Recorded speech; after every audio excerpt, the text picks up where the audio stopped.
Yes guys, and welcome to another video, and it's another sort of transfer update, rumours, news roundup kind of video, because there hasn't been a lot going on over the last few days, particularly by our standards, given that it felt like over the last couple of weeks, or at least last week and the week prior to that, it felt like Fabrizio Romano was almost exclusively only talking about Sunderland, but that has died down after those original sort of 5 or 6 transfers that we have made. But there has been a few rumours here and there, and there's a couple of little points that I think I'd like to discuss, whether you guys want to hear it or not.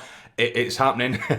But anyway, before we do get into it, if you can do us a massive favour and hit the like button for me, it's always massively appreciated. And I know I harp on about it all the time, but there are a lot of you guys now coming to watch the content. I hope you're enjoying it. There's still a lot of you guys that aren't yet subscribed. If you think I've earned a subscription, if you hit the subscribe button, that is so appreciated as well. It puts a smile on my face and it motivates me to keep bringing you these little updates here and there. So I'm going to do this in reverse, actually. I was going to start off with a couple of transfers we have been rumoured around, but there's also not a potential outgoing as such, but there has been a report from Sky Sports as of today regarding Romain Mundle.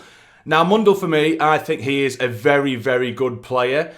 Premier League standard, I think he can absolutely grow into that and beyond. I think he really can be an absolute top-class act.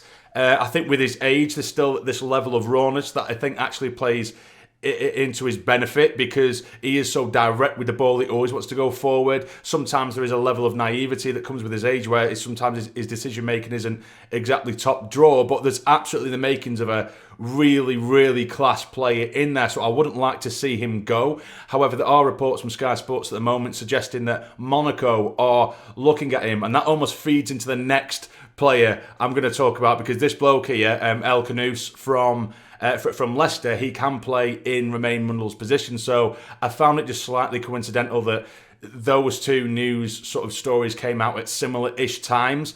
Now, I don't know whether there is anything in the Romain Mundle story. If anything, I find over the recent times, Sky Sports, they generally just grab off other news outlets. They're not exactly even the most reliable anymore. It used to be always Sky Sports that you go to for the most efficient, reliable, accurate information.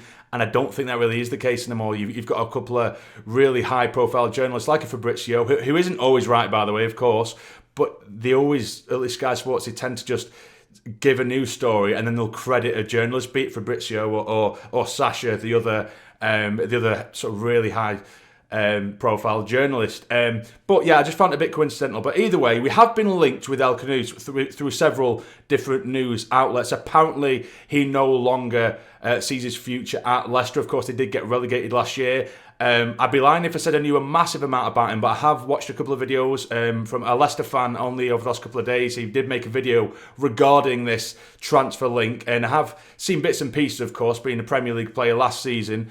But of course, because Sunderland played in the Championship, I didn't watch a huge amount of Premier League football, just highlights here and there. Now, from the Leicester fans that I've seen, and just the sort of general consensus what I get, is that they do consider Khannouss to be one of their best players, if not their best player. And he does look like a really good talent, and he does fit the bill in terms of the way that we're trying to bring players in at the moment. Our model, if you will. I know that can be a trigger word, but bringing in young players, loads of potential, get them on a big long-term contracts. Then if things don't go to plan, 9 times out of 10 you can make a profit off them anyway, because of their age and because of their potential. But Khannouss, from what I've seen, he just looks like a highly intelligent footballer. His sort of spotting of a pass and his vision is very good for his age. A very mature head on him. It is capable of popping up with a goal. There's a goal he scored against Manchester United that I saw, and it was absolutely outstanding, sort of on the half volley, and he puts a bit of backspin and it just flies into the back post and goes in, off the other post and goes in.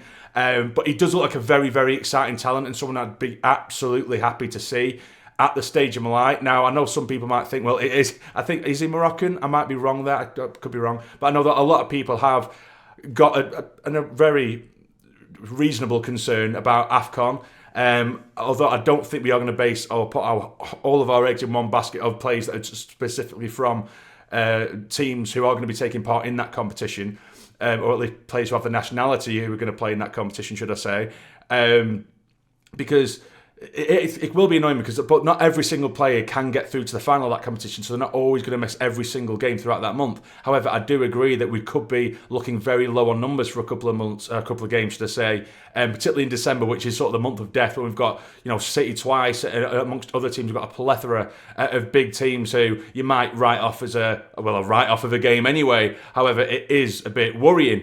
But he does fit the bill. Very intelligent, as I say, a proper technician. He can get involved in terms of the defensive play, but he is generally an attacking midfielder, and I do think the midfield at the minute is starting to come together, and if you add him in there, I don't think we'd need much else in the middle for now. Anyway, maybe another sort of big, powerful presence in there, almost like I don't know, more of a combative midfielder, but I mean, Siddiqui can do that. I know he's not the biggest lads, but he is sort of almost like a Kante type player who does love to track there and back, and as does Diarra, he can do that as well, so maybe we've already got that in them. And then, of course, we have Neil in there, Riggy can play in the middle, we got Alan Brown still in the books, but you don't want to overinflate the squad. But this is the thing, with it being the Premier League, that's the key word. We need a squad. Every player will play a part. And of course, the competition in itself, that's what you need. You need this really high quality, high level calibre competition to be a Premier League player. If you go in, week out, knowing that even if you play shit, you're going to get a game the next weekend anyway, it doesn't bode well. Do you know what I mean? It can create shit attitudes. Wow, my light's just gone out. That was annoying. My light is having a disco. Apologies if it seems a bit darker now. That light's just gone. Brilliant. But yeah, anyway, what I was saying is essentially it's good to have competition. Of course, you don't want to overinflate too many areas of the pitch. But even so, you want quality, you want competition, and that bodes well going forward into the Premier League season. So I would absolutely be on board with this one. Whether that does threaten Romain Mundle, I don't know. We've seen a lot of social media content recently surrounding Romain Mundle. I think he went round the other day, when they give a player a camera for the day and go around and do an almost day in the life type thing. I think if he was on the verge of leaving, I wouldn't think they would start posting content like that. I don't know whether that's me being naive myself. However, that wouldn't really sit well if they almost give him all that sort of limelight, then all of a sudden he's gone off to Monaco. Do you know what I mean? It'd be a bit strange, that one. It'd feel a bit backwards. But anyway, yes, I would be very happy with that. If that does happen, it is just rumours again. But what do you think about that one? Let me know in the comments down below. Now, the one last thing, it's something that's actually been rumoured for a while now, but I've almost refused to touch it because we keep on getting linked with goalkeepers here, there and everywhere, and it is Aaron Ramsdale. Now, I know that everyone looks at him as almost like the tainted chalice of goalkeepers because he has started to collect these relegations, and he does almost look like I say, a poisoned chalice, if you will.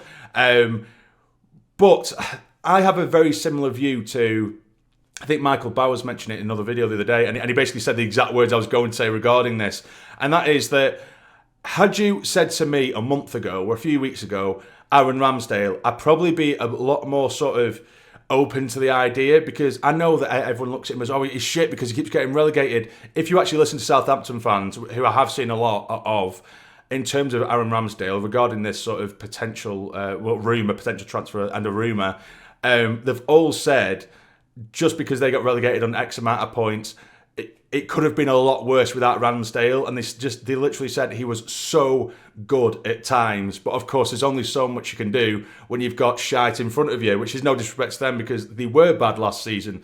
And a lot of the goals Southampton shipped, which I've mentioned in a previous video, it's been from defenders trying to play out from the back, losing the ball, and then the one-on-one with Ramsdale, or they've got an open net. Do you know what I mean? Of course, he's prone to the odd error, as is every keeper. So I think if you asked me a month ago, back to my original point, I would have been a lot more open to it. But now, because we got linked with Bulker, which of course fell through, which was a very high calibre goalkeeper, and then once that fell through, we went to Petrovic, which for me is a higher standard than Bulker, and then that fell through. So then go back to Ramsdale, it feels like it's a real drop in quality, even though Ramsdale probably isn't the worst option, but it doesn't inspire me because of these links we've had over the last few weeks, if that makes sense. So that's where I sit on Ramsdale at the minute. If he came, then of course we're all going to have to get behind him anyway. There is a very good quality keeper in there. He has Premier League experience. Arsenal didn't buy him for no reason. Of course, that was a while ago now. But there is a good Premier League goalkeeper in there. It's just, it's just the way that it is sometimes. Would he be my first pick? No, of course he wouldn't be. But as I've just said, if he was to come, we'd have to get behind him. I'd be all for it because I trust the process that the club are going through at the minute. But I'm going to leave it there before the rest of my electricity goes down. Typical, innit? The second I start making a video, all the electrics in the house just start to die. You might not see me again. I'll leave it at that, guys. Anyway, I know that there are a lot more players we have been linked with. That's been a centre-back as well, been recently linked with, but it's been very vague, loose rumours. And I know I see in the comments every now and then, oh, you forgot this person, you forgot that person. I haven't forgot anyone. I'm only choosing people that I want to discuss because there's been like a load of rumours, not just the one, sort of like L'Equipe. Reporting where they are so unreliable, as are other sources, of course. Not everyone has concrete evidence of a transfer, but I can't cover everyone because we do get linked with different people every day. So that's just the sort of basis. So the Remain Mundle potentially leaving. What would you think about that? What do you think about Khannouss? What do you think about Ramsdale, which I think will be a decisive topic? Let me know in the comments down below. But if you've enjoyed it, like button for me. It'll be massively appreciated. Subscribe if you're new. But for now, away the lads. Keep the faith.